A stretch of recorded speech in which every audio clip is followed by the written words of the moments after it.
సాతాన్ని ఎదిరించటం మనం నేర్చుకోవాలి. అది జయించాలంటే మనకు సర్వాంగ కవచము కావాలి. దేవుడిచ్చే సర్వాంగ కవచం కోసం మనం ప్రార్థన చేయాలి. ప్రభువా, నాకన్నా బలవంతుడైనటువంటి వాడు ఉన్నాడు నా శత్రువు, ఆ శత్రువు నేను జయించాలి అంటే నీ శక్తి నాకు కావాలి. ఆ శక్తిని పొందుకోవాలి. కనుక ప్రియమైన దేవుని బిడ్డలారా, పరదేశు అంటే దేవుని తోట అని అర్థం.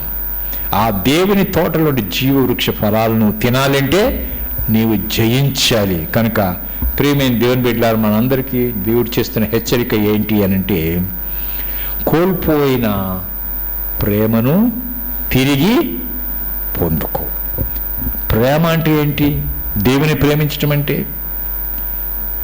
దేవుని వాక్యం చదవటం, ప్రార్థన చేయటం, దేవుని బిడ్డలతో దేవునితో సహవాసం కలిగి ఉండటం, మందిరానికి క్రమంగా రావటం, ఏమండి, ఒకరిని సంఘం ఉన్నటువంటి ప్రేమించటం, ఆదుకోవటం, సహకరించటం, సహాయం చేయటం, పరిచర్య చేయటం, దేవునికి నమ్మకంగా ఉండటం, అది అటువంటిది నీవు పునరుద్ధరించబడాలి అని ఎఫెసు సంఘానికి హెచ్చరిక చేసినట్లుగా మనకు కూడా హెచ్చరిక చేస్తున్నాడు. కనుక ఈ హెచ్చరికను మనం ఏం చేద్దాం?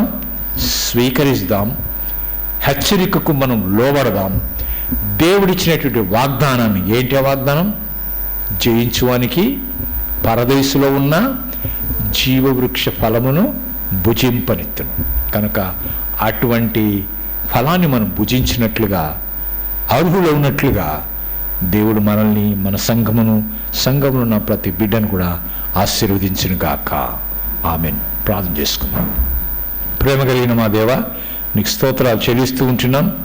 ఎఫెసు సంఘానికి నాయనా ప్రభా, మీరు చేసిన హెచ్చరికలను, ఎఫెసు సంఘాన్ని మీరు మెచ్చుకున్న విధానాన్ని గురించి మేము నేర్చుకున్నాం. ఆ సంఘం ద్వారా మేము కూడా నాయనా ప్రభా నేర్చుకున్న పాఠాలను బట్టి మీకు స్తోత్రాలు చెల్లిస్తూ ఉంటున్నాం. మాలో ఏ లోపం ఉందో దాన్ని సరిచేసుకొని మేము మొదటున్నటువంటి ప్రేమని ఎడలు కలిగి ఉండటానికి, నమ్మకంగా ఉండటానికి, జీవవృక్ష ఫలాలు పొందుకునేటువంటి వారుగా, భుజించటానికి నేను అర్హత కలిగినటువంటి వారుగా మమ్మల్ని అందరూ మార్చి మహిమాగత ప్రభావం పొందుకోమని యేసు నామమున ప్రార్థించి వేడుకుంటున్నాము తండ్రి. ఆమేన్. ఆమేన్.